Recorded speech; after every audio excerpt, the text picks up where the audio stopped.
നമസ്കാരം. ഇഫക്ട് ന്യൂസിലേക്ക് ഏവർക്കും സ്വാഗതം. നമുക്കറിയാം, പല പ്രാദേശിക പാർട്ടികൾ ജന്മമെടുത്തിട്ടുണ്ട്, ഈ രാജ്യത്ത് ജന്മമെടുത്തിട്ടുണ്ട്. ആ ജന്മമെടുത്ത പല പ്രാദേശിക പാർട്ടികളും മൺമറഞ്ഞു പോയിട്ടുണ്ട്. അതിൽ നമുക്കറിയാം, നമ്മൾ ബംഗാൾ എടുത്താലും ഒറീസ എടുത്താലും മറ്റ് പ്രദേശങ്ങൾ എടുത്താലും കേരളം എടുത്താലും ഒക്കെ പല പ്രാദേശിക പാർട്ടി ജന്മമെടുത്ത് മൺമറഞ്ഞു പോയിട്ടുണ്ട്. പക്ഷെ DMK കഴിഞ്ഞാൽ ഏറ്റവും കൂടുതൽ പാരമ്പര്യമുള്ളതും ഒരു തിരുത്തൽ ശക്തിയായും കേരള രാഷ്ട്രീയത്തിനെ നിർണയിക്കുന്ന ഒരു രാഷ്ട്രീയ പ്രസ്ഥാനമായി നിലനിൽക്കുന്നത്, അത് അന്നും ഇന്നും എന്നും നിലനിൽക്കാൻ പോകുന്നതും അത് കേരള കോൺഗ്രസ് എം ആയിരിക്കും എന്ന സന്ദർഭത്തിലാണ്. നമുക്ക് ഒരു തുടർഭരണം ഇന്ന് ഇടതുപക്ഷത്തിന് ലഭിച്ചു. അതിന്റെ കാരണങ്ങളിലേക്ക് പോകുന്നില്ല. തീർച്ചയായും അതിനകത്തൊരു ഭാഗവാക്ക് കേരള കോൺഗ്രസ് എമ്മിനുണ്ട്. ഇനിയൊരു തെരഞ്ഞെടുപ്പിലേക്ക് നമ്മൾ പോവുകയാണ്. അത് ത്രിതല പഞ്ചായത്ത് തെരഞ്ഞെടുപ്പാണ്. അതിനുശേഷം നിയമസഭാ തെരഞ്ഞെടുപ്പിലേക്ക് പോകുന്നു. ആ ത്രിതല പഞ്ചായത്ത് തെരഞ്ഞെടുപ്പ് എന്ന് പറയുമ്പോൾ അതല്ല ഏതെങ്കിലും ഒരു തെരഞ്ഞെടുപ്പ് മറ്റൊരു തെരഞ്ഞെടുപ്പിന്റെ ആവർത്തനമല്ല. നിങ്ങൾ എടുത്തു നോക്കിക്കോ, കേരള സംസ്ഥാനങ്ങളിൽ ഇപ്പൊ ലോക്സഭാ തെരഞ്ഞെടുപ്പ് കഴിഞ്ഞു. ലോക്സഭാ തെരഞ്ഞെടുപ്പിൽ നമുക്കറിയാം, അവിടെ ആ തെരഞ്ഞെടുപ്പിൽ ദേശീയ രാഷ്ട്രീയത്തിലേക്ക് പോകുന്ന ദേശീയ രാഷ്ട്രീയം അവിടെ വർഗീയ കക്ഷികളെ അല്ലെങ്കിൽ അങ്ങനെയുള്ളവരെ മാറ്റി നിർത്തി അത് ഇന്ത്യ മുന്നണിക്ക് നേതൃത്വം കൊടുക്കുന്ന അല്ലെങ്കിൽ കോൺഗ്രസിന്റെ നേതൃത്വത്തിൽ ഏറ്റവും കൂടുതൽ MP-മാര് കേന്ദ്രത്തിൽ എത്തണം എന്നുള്ള ഒരു ഉദ്ദേശം ഇന്ന് രാജ്യത്തുടനീളമുണ്ടായിരുന്നു. അതിന്റെ ഭാഗമായിട്ട് വോട്ട് ചെയ്ത് ബഹുഭൂരിപക്ഷവും ഈ സംസ്ഥാനത്ത് ലോക്സഭയിൽ UDF ജയിക്കുകയുണ്ടായി. ഒരു ത്രിതല പഞ്ചായത്ത് തെരഞ്ഞെടുപ്പിലേക്ക് പോകുമ്പോൾ ദേശീയ രാഷ്ട്രീയമല്ല അവിടെ സംസാരിക്കുന്നതല്ല. അവിടെ രാമക്ഷേത്രത്തിന്റെ കാര്യമോ മറ്റു കാര്യങ്ങളോ ഒന്നുമല്ല. ഒരു ത്രിതല പഞ്ചായത്ത് തെരഞ്ഞെടുപ്പിലേക്ക് പോകുമ്പോൾ, പ്രത്യേകിച്ച് ഒരു ഗ്രാമപഞ്ചായത്ത് തെരഞ്ഞെടുപ്പിലേക്ക് പോകുമ്പോൾ നമുക്ക് കാണുവാൻ കഴിയുന്നത് പ്രാദേശികമായ കാര്യങ്ങളൊക്കെ ചർച്ച ചെയ്യും. അവിടെ ഒരുപക്ഷെ സംസ്ഥാന തലത്തിലുള്ള ഒരു രാഷ്ട്രീയം സംസാരിച്ചെന്ന് വരില്ല. ഒരു ജില്ലാ പഞ്ചായത്ത് ചിലപ്പോൾ സംസാരിച്ചായിരിക്കും. പക്ഷെ ഒരു പ്രാദേശികമായ ഒരു പഞ്ചായത്ത് തെരഞ്ഞെടുപ്പുമായി ബന്ധപ്പെട്ട് അതാണ് ഏറ്റവും ഗ്രാസ് റൂട്ടിലേക്ക് നമ്മുടെ രാഷ്ട്രീയം, നമ്മുടെ ഒരു രാഷ്ട്രീയ പ്രസ്ഥാനത്തിന്റെ ബലം തിരിച്ചറിയാൻ പോകുന്നത്. അതൊരു ഗ്രാമപഞ്ചായത്തിന്റെ തെരഞ്ഞെടുപ്പ് വരുമ്പോഴാണ്, അല്ലെ? അങ്ങനെ വരുമ്പോൾ ഏറ്റവും കൂടുതൽ സാധ്യതയുള്ളത് ഏത് രാഷ്ട്രീയ പ്രസ്ഥാനത്തിനാണ് എന്ന് ചോദിക്കുമ്പോൾ അവിടെ എപ്പോഴും നമുക്ക് കാണുവാൻ കഴിയുന്ന പ്രാദേശിക പാർട്ടിയായ കേരള കോൺഗ്രസ് എമ്മിനാണ് എന്ന് പറയാൻ ഞാൻ ആഗ്രഹിക്കുന്നു. അതിനൊരു കാരണമുണ്ട്. അതിന് കാരണം, നമുക്ക് പ്രാദേശിക തെരഞ്ഞെടുപ്പിലേക്ക് ഒരു പഞ്ചായത്ത് തെരഞ്ഞെടുപ്പിലേക്ക് പോകുമ്പോൾ അവിടെ ദേശീയ രാഷ്ട്രീയമോ സംസ്ഥാന രാഷ്ട്രീയമോ അപ്പുറം ആരാണ് സ്ഥാനാർത്ഥി എന്നുള്ളത് നോക്കും, അല്ലെ?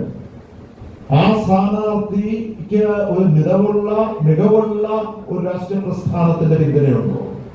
അതിനേക്കാൾ ഒക്കെ ഏറ്റവും പ്രധാനമായും ഒരു കുടുംബ ബന്ധങ്ങളുണ്ടോ, സാന്നിധ്യമുണ്ട്. അത് സ്ത്രീയാകട്ടെ പുരുഷനാകട്ടെ ആ പ്രദേശത്ത് ആ കുടുംബ ബന്ധങ്ങൾ ഉണ്ടോ എന്നുള്ളത് കൂടെ പരിശോധിക്കുന്നു.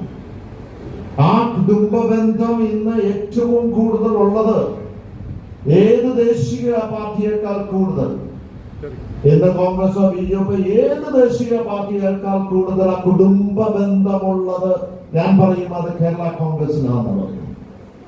അതുകൊണ്ട് തന്നെയാണ് ഈ കേരള കോൺഗ്രസ് പാർട്ടി ഒരു കുടുംബമായിട്ട് നിൽക്കുന്നതും. ഇന്ന് ഈ പ്രസ്ഥാനം മുന്നോട്ട് പോകുമ്പോൾ മാണിസാറിന്റെ ആ വികാരവും പ്രവർത്തനവും ഉള്ളിൽ ചേർത്ത് പിടിച്ചുകൊണ്ടാണ് പോകുന്നത്. നമുക്കറിയാം, വിവിധമായിട്ടുള്ള ചിലപ്പോൾ അഭിപ്രായ വ്യത്യാസങ്ങൾ പിളർപ്പുകൾ ഉണ്ടായിട്ടുണ്ടെങ്കിലും കരുത്തോടുകൂടി മൺമറിഞ്ഞു പോകാതെ ഈ പ്രസ്ഥാനം ഈ കേരള രാഷ്ട്രീയത്തെ നിയന്ത്രിച്ച് കൊണ്ടുപോകുന്ന കുടുംബ ബന്ധമുള്ളതുകൊണ്ടാണ്. ചിലപ്പോൾ അഭിപ്രായ വ്യത്യാസമൊക്കെ വന്ന് അപ്പുറത്ത് പോയാലും ഈ കുടുംബത്തിൽ നിന്നാരും മാറുന്നില്ല. ആ കുടുംബത്തിന്റെ ജനറേഷൻ വീണ്ടും വന്നുകൊണ്ടിരിക്കുന്നു. അതുകൊണ്ട് തന്നെ ഞാൻ പറയട്ടെ, ഏറ്റവും കൂടുതൽ സാധ്യതയുള്ളത് ഈ ത്രിതല പഞ്ചായത്തിൽ, പ്രത്യേകിച്ച് ഗ്രാമപഞ്ചായത്തിൽ തെരഞ്ഞെടുപ്പിൽ അത് കേരള കോൺഗ്രസ് പാർട്ടിക്കാണ്. അത് തിരിച്ചറിഞ്ഞുകൊണ്ട് ആ ബന്ധം ഊട്ടി ഉറപ്പിക്കുവാനുള്ള പ്രവർത്തനം നമ്മുടെ ഒക്കെ ഇടങ്ങളിൽ പല സ്ഥലങ്ങളിലും മാറി നിൽക്കുന്നവർ സജീവമായ രാഷ്ട്രീയത്തിലല്ല. പക്ഷെ കേരള കോൺഗ്രസ് ആണ്. മാണി സാറിന്റെ കരങ്ങൾ ചെന്നെത്താത്ത ഏതെങ്കിലും ഒരു കുടുംബം ഉണ്ടാകുമോ? അത് കാരുണ്യ പദ്ധതിയായിരിക്കാം, ക്ഷേമ പെൻഷനുകളായിരിക്കാം. ഇന്ന് കേരള സംസ്ഥാനത്തെ ഏറ്റവും കൂടുതൽ ക്ഷേമ പെൻഷൻ നടപ്പിലാക്കിയത് ആരെന്ന് ചോദിച്ചാൽ അത് മാണി സാറായിരിക്കും. അത് സംശയമുണ്ടോ? ഏത് വേതനം എടുത്ത് കർഷക തൊഴിലാളി വേതനം ഉൾപ്പെടെ, കർഷകർക്കുള്ള പെൻഷൻ ഉൾപ്പെടെ, ഒരു തൊഴിലാളി വർഗത്തിന്റെ ഒരു ആധിപത്യമൊന്നും ചിലപ്പോൾ ഒരു കേരള കോൺഗ്രസിന് ഇല്ലെങ്കിലും ഏറ്റവും ആദ്യമേ ഈ രാജ്യത്ത് വേതനം കൊടുത്ത തൊഴിലാളികൾ കർഷക തൊഴിലാളികൾ. അപ്പോൾ ആ രീതിയിൽ നോക്കുമ്പോൾ കുടുംബങ്ങളുമായി ബന്ധപ്പെട്ട കേരള കോൺഗ്രസ് പാർട്ടിക്കൊരു മാണി സാറിന്റെ ആ കരങ്ങൾ എല്ലായിടത്തും ഉണ്ട്. പക്ഷെ അത് നമ്മൾ പരിശോധിച്ച് കണ്ടുപിടിച്ച് ഊട്ടിയുറപ്പിച്ച് മുന്നോട്ട് പോകുമ്പോൾ ഈ തെരഞ്ഞെടുപ്പിൽ വലിയൊരു വിജയം ഇടതുപക്ഷത്തിനും കേരള കോൺഗ്രസ് പാർട്ടിക്കും രൂപപ്പെടുത്താൻ കഴിയും. അതിനുള്ള പ്രയോജനം, അതിനുള്ള ഒരു പ്രവർത്തനം ഇനി കാഴ്ചവെക്കുവാൻ നിങ്ങൾ ഓരോരുത്തരും മുന്നോട്ട് വരണം എന്നുള്ളതാണ് ആമുഖമായിട്ട് എനിക്ക് പറയാനുള്ളത്. ഒരു പ്രാദേശിക രാഷ്ട്രീയ പ്രസ്ഥാനം എന്ന നിലയ്ക്ക് ഭരണത്തിനോടൊപ്പമാണ്. പക്ഷേ അവിടെയാണെങ്കിൽ പോലും ഓരോ വിഷയങ്ങളിൽ ഇടപെട്ടുകൊണ്ട്, ജനകീയ വിഷയങ്ങളിൽ ഇടപെട്ടുകൊണ്ട് കേരള കോൺഗ്രസ് മുന്നോട്ട് പോവുകയാണ്. അവിടെ ഏതെങ്കിലും ഒരു ജനകീയ വിഷയം പറഞ്ഞതിന് ശേഷം ഒരു സമരം നടത്തി, ഒരു പ്രഖ്യാപനം നടത്തി പോവുകയല്ല. പക്ഷെ അതിന്റെ പുറകെ പോയി അതിനു വേണ്ടിയുള്ള പരിഹാര മാർഗം കാണുവാനുള്ള ഒരു ശ്രമം പൂർണ്ണമായും കേരള കോൺഗ്രസ് നടത്തി മുന്നോട്ട് പോവുകയാണ്. ഇപ്പോൾ നമുക്കറിയാം, ഈ പ്രദേശങ്ങളിലൊക്കെ തീരദേശ പ്രദേശങ്ങളുണ്ടല്ലേ, നമ്മുടെ കടലോര പ്രദേശങ്ങളുണ്ട്. ഒരുപക്ഷെ കേരള കോൺഗ്രസ് പാർട്ടിക്ക് വലിയൊരു സ്വാധീനമൊന്നും ഞാൻ അത് പ്രഖ്യാപിക്കുന്നില്ല, അല്ല ഞാൻ പറയുന്നില്ല. കുറെ മേഖലകളിലുണ്ട്, പൂർണ്ണമായിട്ടില്ല. പക്ഷെ ഏറ്റവും കൂടുതൽ തീരദേശമുള്ള ഒരു സംസ്ഥാനം ഈ രാജ്യത്ത് ഒരുപക്ഷെ അത് കേരളമാണ്. 550 കിലോമീറ്ററോളമുണ്ട്. ആ തീരദേശത്തുള്ള മത്സ്യത്തൊഴിലാളികളുടെ വിഷയങ്ങളിൽ ഏറ്റവും കൂടുതൽ ഇടപെട്ടത് ആരെ എന്ന് ചോദിച്ചാൽ അത് കേരള കോൺഗ്രസ് ആണ്. അതെങ്ങനെയാണ് ഇടപെട്ടിരിക്കുന്നത്? നമുക്കറിയാം, എപ്പോഴും ഒരു തുറമുഖം വരുമ്പോഴാകട്ടെ, ഒരു ടൂറിസം സ്പോട്ട് വരുമ്പോഴാകട്ടെ, ഒരു കടൽക്ഷോഭം വരുമ്പോഴാകട്ടെ, ഇങ്ങനെയൊക്കെ വരുമ്പോഴും ഏറ്റവും കൂടുതൽ പലപ്പോഴും ബുദ്ധിമുട്ടുകൾ ഉണ്ടാകുന്നത് ഇന്ന് കടലോരം ആയിട്ട് മത്സ്യബന്ധനവുമായി ബന്ധപ്പെട്ടുള്ള മത്സ്യത്തൊഴിലാളികൾക്കാണ്. 1.5 വർഷക്കാലം മുമ്പ് കേന്ദ്രത്തിൽ ഒരു ബ്ലൂ എക്കോണമി എന്ന് പറയുന്ന ഒരു നിയമത്തിലേക്ക് വന്ന് ചെന്നെത്തിയപ്പോൾ അവിടെ ഏറ്റവും ആദ്യമേ അവിടെ ഒരു സബ്മിഷൻ ഞാൻ കൊണ്ടുവന്നു. ഒരു പാർലമെന്റ് അംഗം എന്ന നിലയ്ക്ക് രാജ്യസഭയിൽ എന്താണ് ആ സബ്മിഷൻ കൊണ്ടുവന്നത്? ഞാൻ പറഞ്ഞത് മറ്റൊന്നുമല്ല, കടലിന്റെ മക്കൾ കടലവകാശം കൊടുക്കണമെന്ന് പറഞ്ഞു. എന്തുകൊണ്ടാണ് കടലിന്റെ മക്കൾക്ക് കടലവകാശം കൊടുക്കണം? ഞാൻ മുമ്പേ സൂചിപ്പിച്ച പോലെ ഇങ്ങനെയുള്ള പ്രശ്നങ്ങൾ ഉണ്ടാകുമ്പോൾ അവരെയാണ് മാറ്റിപ്പാർപ്പിക്കേണ്ടതും അവരുടെ ഒരു ജീവിതമാർഗം പലപ്പോഴും ഇല്ലാതെയായി പോവുകയാണ്. അപ്പോൾ ആ കടലിന്റെ അവകാശം കടൽ മക്കൾക്ക് കൊടുക്കണമെന്ന് പറഞ്ഞതിന്റെ കാര്യം ഈ ബ്ലൂ എക്കോണമി വരുമ്പോഴാണ്. പണ്ട് നമ്മൾ ഓർക്കുന്നുണ്ടാവും, വന സംരക്ഷണ നിയമം കൊണ്ടുവന്നു.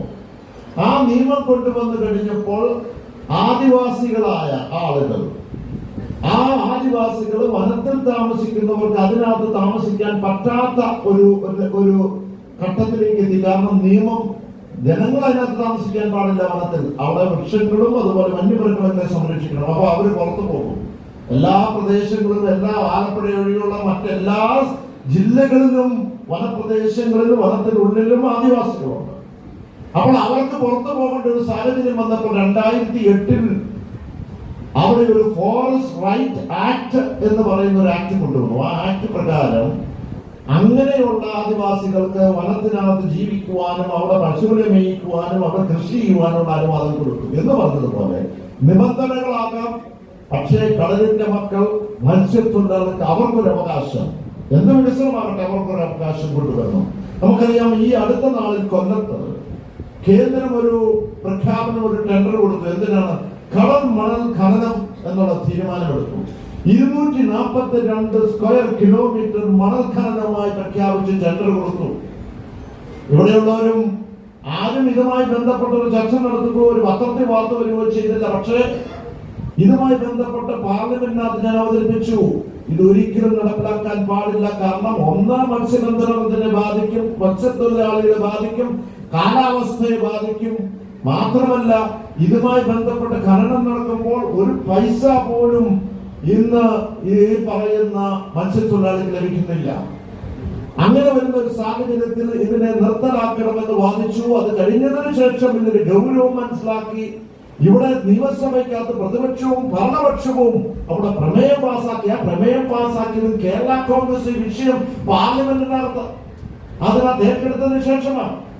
ഞാൻ പറയുന്നത് മുമ്പേ പറഞ്ഞ കടലിന്റെ മക്കൾ കടലവകാശം എന്ന് പറഞ്ഞപ്പോൾ അതിനോട് BJPയും അതോടൊപ്പം തന്നെ പ്രതിപക്ഷത്തിന്റെ മുഴുവൻ രാഷ്ട്രീയ പ്രസ്ഥാനങ്ങളും ഏറ്റുനിന്ന് പറഞ്ഞു. കേരള കോൺഗ്രസിന്റെ chairman Shri Jose K Mani parliament അംഗമെന്ന നിലയ്ക്ക് അവതരിപ്പിച്ച ആ സബ്മിഷനോടുകൂടി ഞങ്ങൾ പിന്താങ്ങുന്നു എന്ന് പറയുമ്പോൾ അവിടെ ജനകീയ വിഷയങ്ങൾ അവിടെ ഏറ്റെടുത്ത് പറഞ്ഞതും ചൂണ്ടിക്കാണിച്ചതും അത് കേരള കോൺഗ്രസ് ആണ്.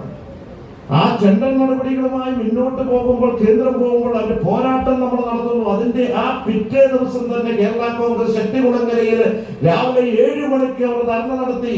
അവിടെയുള്ള ആ പ്രദേശത്തിലെ മത്സ്യത്തൊഴിലാളികളും അതോടൊപ്പം തന്നെ ഇടവക അംഗങ്ങളും 2 പാരിഷിന്റെ ഇടവകങ്ങളും വൈദികരും ഉൾപ്പെടെയുള്ളവരവിടെ വന്നെത്തി. സമുദായ നേതാക്കന്മാരെ എത്തി അവിടെ ഞങ്ങളോടൊപ്പം പിന്തുണ നടത്തി. അവിടെ ആ യോഗത്തിൽ പങ്കെടുത്തു. ഇന്ന് അത് ആ പറഞ്ഞ ടെൻഡർ നടപടികളുമായി മുന്നോട്ട് പോകുമ്പോൾ നമ്മുടെ ശക്തിയായ ഇടപെടൽ കൊണ്ട് കേന്ദ്രം ഒരു കാര്യം ചെയ്തു. എന്താണ്? ഇതിൽ നിന്ന് കിട്ടുന്ന വരുമാനത്തിന്റെ 1% റോയൽറ്റി അത് മത്സ്യത്തൊഴിലാളികൾക്ക് കൊടുക്കാമെന്ന് പറഞ്ഞു. ഞാൻ ഈ മത്സ്യത്തൊഴിലാളികളുടെ കാര്യങ്ങൾ മാത്രമല്ല, ഇന്ന് നമ്മുടെ വന്യമൃഗത്തിന്റെ വിഷയം ഒരുപക്ഷെ നിങ്ങൾക്ക് ഇതിന് ബാധകം അല്ലെങ്കിൽ ഈ പ്രദേശങ്ങളൊക്കെ ഇല്ലായിരിക്കും. എനിക്കറിയത്തില്ല, വെള്ളറുടെയിലോ അമ്പൂരിലോ ഒക്കെ ഉണ്ടോ? അവിടെയുള്ള ഷാജി ഭൂതാളി കൈപൊക്കി കാട്ടുപതിയൊക്കെയാണ് വിഷയങ്ങളുണ്ട്. ഈ വിഷയവുമായി ബന്ധപ്പെട്ട് നമുക്കറിയാം, ഇന്ന് ഭരണഘടനയിൽ പോലും പറഞ്ഞിട്ടുണ്ട് നമുക്ക് സ്വയം രക്ഷയ്ക്ക് BNS എന്ന് പറഞ്ഞ IPC നിയമത്തിൽ പോലും പറഞ്ഞിട്ടുണ്ട് ഒരു സ്വയം രക്ഷയ്ക്ക് വേണ്ടി നമുക്കൊരു മനുഷ്യനെ കീഴ്പ്പെടുത്താം, അവനെ കൊല്ലാം. എനിക്കൊരു ആരെങ്കിലും ഒരു കള്ളം വന്ന് എന്നെ കൊല്ലാൻ നോക്കുകയാണെങ്കിൽ എനിക്ക് തിരിച്ച് എന്റെ സ്വയം രക്ഷയ്ക്ക് വേണ്ടി കൊല്ലാം. പക്ഷെ ഒരു വന്യമൃഗം ജനവാസ കേന്ദ്രത്തിലേക്ക് വന്നു കഴിഞ്ഞാൽ അതിനെ ഞാൻ കൊലപ്പെടുത്തി കഴിഞ്ഞാൽ എനിക്കെതിരെ കേസാ. എന്താണ് നിയമം? ഇവിടുത്തെ നിയമമല്ല, കേന്ദ്രത്തിന്റെ നിയമമാണ്. 1972 അന്ന് ഇന്ദിരാഗാന്ധിയുടെ കാലഘട്ടത്തിൽ നടത്തിയ ഒരു നിയമമാണ്.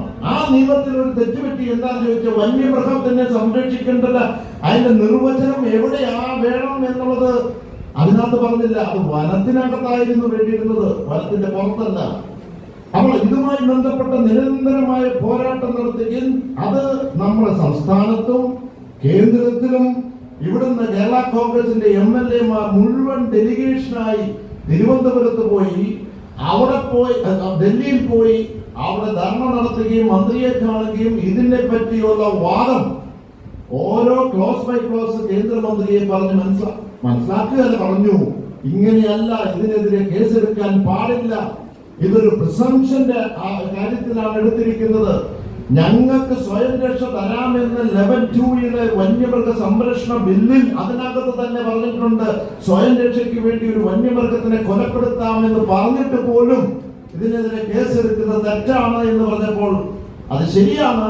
പക്ഷേ ഞാൻ പറഞ്ഞു 63 വന്യമൃഗ സംരക്ഷണ നിയമത്തിന്റെ 63-ാം സെക്ഷൻ അനുസരിച്ച് ഒരു ഡയറക്ഷൻ കൊടുക്കണം എന്ന് പറഞ്ഞപ്പോൾ അവിടെ അത് കൊടുക്കാം എന്ന് പറയുകയുണ്ടായി. നമ്മുടെ പ്രിയങ്കരനായ MLA ശ്രീ ജോ മൈക്കിൾ, ശ്രീ പ്രമോദ് നാരായണൻ, നമ്മുടെ chief whip Shri doctor N Jayaraj, അതോടൊപ്പം തന്നെ സെബാസ്റ്റ്യൻ കുളത്തിങ്കൽ MLA, അങ്ങനെ നേതാക്കന്മാരുടെ നിര ഇങ്ങോട്ട് ട്രിവാൻഡ്രം ജില്ലയിൽ നമ്മളിങ്ങനെ എത്തിയിരിക്കുകയാണ്. ഒരു സ്ഥലത്തിൽ പറഞ്ഞാൽ മറ്റു ജില്ലകളിൽ സമ്മേളനം വെക്കുമ്പോൾ ഇവരാരും ഇങ്ങനെ കാണാറില്ല. പക്ഷെ തിരുവനന്തപുരത്തോട് വലിയ സ്നേഹമുണ്ടെന്ന് തോന്നുന്നു. ഇവരെല്ലാവരും ഇവിടെ വന്നെത്തി. അപ്പോൾ എന്റെ വാക്കുകൾ ചുരുക്കുക, ഇവിടെ മറ്റുള്ള കാര്യങ്ങളിലേക്ക് കിടക്കുന്നതുണ്ട്. ഞാൻ പറയട്ടെ, വന്യമൃഗത്തിന്റെ വിഷയം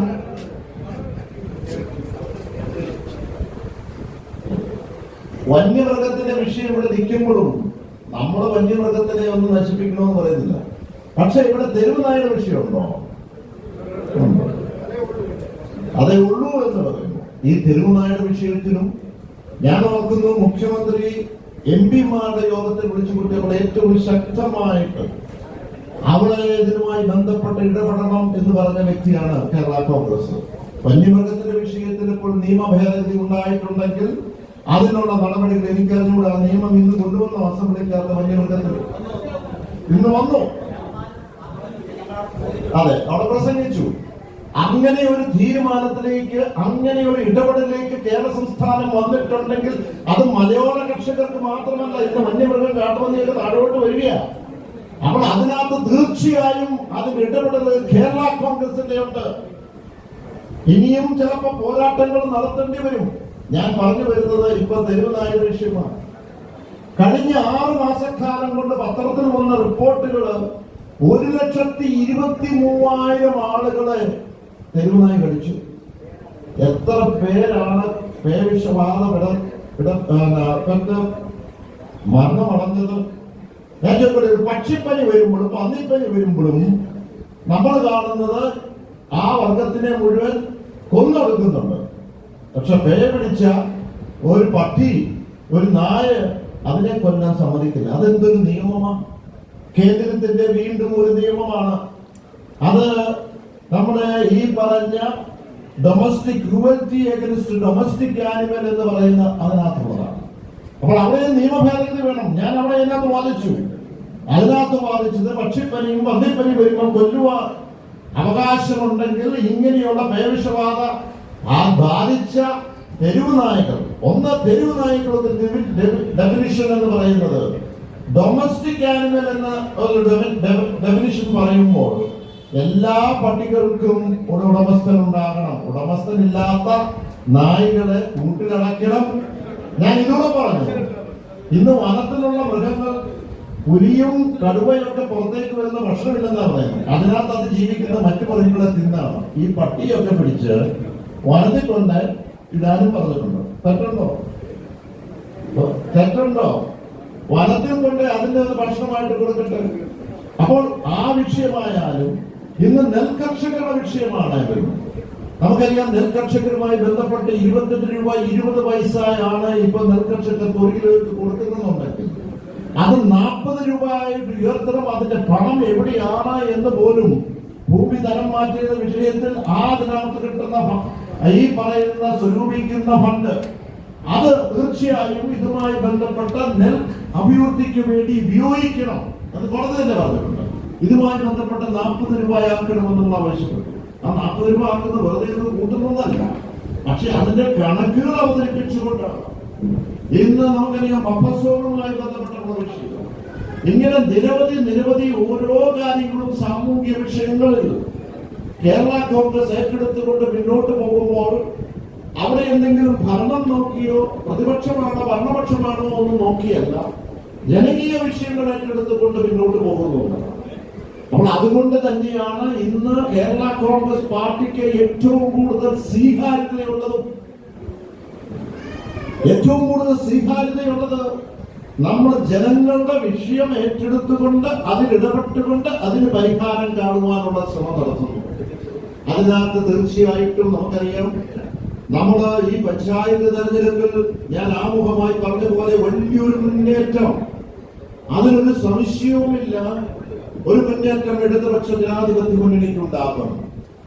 അത് മാത്രമല്ല, ഏത് വിഷയവും അത് പരിഹരിച്ച് സാമ്പത്തികമായ പരിമിതികൾ നമുക്കറിയാമുണ്ട്. കേന്ദ്രം നമ്മളെ സാമ്പത്തികമായി ഞെരുക്കാൻ നോക്കുമ്പോഴും അവിടെയെല്ലാം ഈ പറയുന്ന നമ്മുടെ സർക്കാർ പറ്റുന്ന രീതിയിൽ ഇടപെട്ട് മുന്നോട്ട് പോകുമ്പോൾ ഇന്ന് അടുത്ത നിയമസഭ തെരഞ്ഞെടുപ്പിലേക്ക് ചെല്ലുമ്പോൾ ഒരു സംശയവുമില്ല, 3ാം വട്ടവും ഇടതുപക്ഷ ജനാധിപത്യ മുന്നണി ഭരണത്തിലേക്ക് വരും എന്നുള്ളതിന് സംശയമില്ല.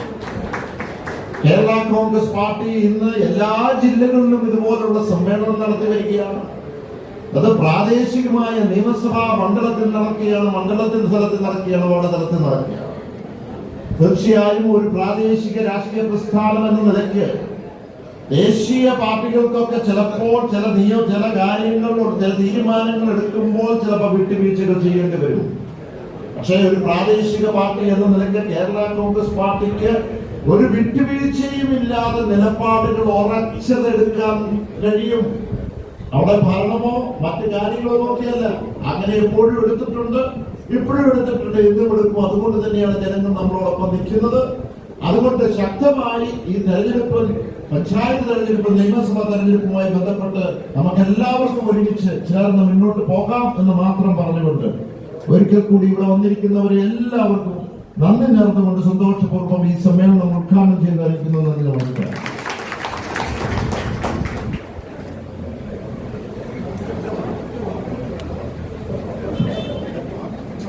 പ്രിയപ്പെട്ടവര്, നിയമസഭയുടെ ഭാഗമായിട്ടുള്ള റവന്യൂ അസംബ്ലി 5 മണിയാകുമ്പോൾ തുടങ്ങിയതാണ്.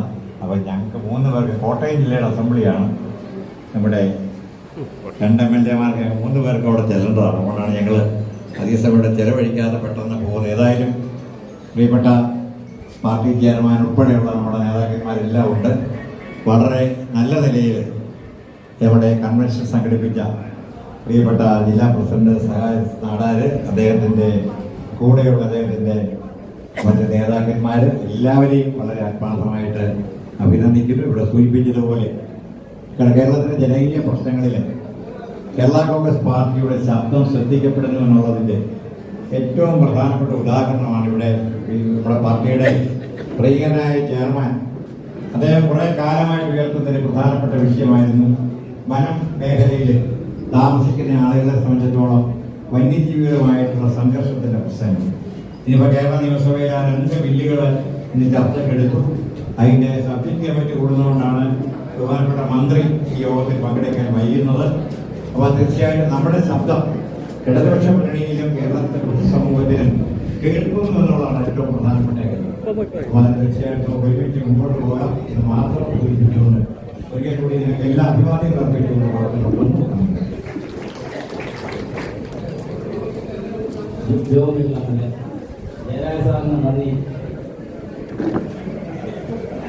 പ്രിയപ്പെട്ട അധ്യക്ഷൻ, സഹകരണ ജില്ലാ പ്രസിഡന്റ്, ഉദ്ഘാടകൻ ബഹുമാനായ പാർട്ടി ചെയർമാൻ എസ്.കെ. മാണി, ഇവിടെ എത്തിയിരിക്കുന്ന പ്രിയപ്പെട്ട ജനറൽ സാറ് പ്രമോദ് നാരായണൻ, സുഭാഷ് സിംഗ്, ജില്ലകൾ ഉൾപ്പെടെയുള്ള പാർട്ടി നേതാക്കന്മാരെ പ്രിയമുള്ളത്, നമുക്ക് അഭിപ്രായിക്കാം. ഇന്ന് കേരള നിയമസഭയിൽ വാർത്തകളും വിശേഷങ്ങളും ഇവിടെ അവസാനിക്കുന്നില്ല. കൂടുതൽ വാർത്തകളും വിശേഷങ്ങളുമായി വീണ്ടും കണ്ടുമുട്ടുന്നതുവരെ ഇവർക്കും നന്ദി, നമസ്കാരം.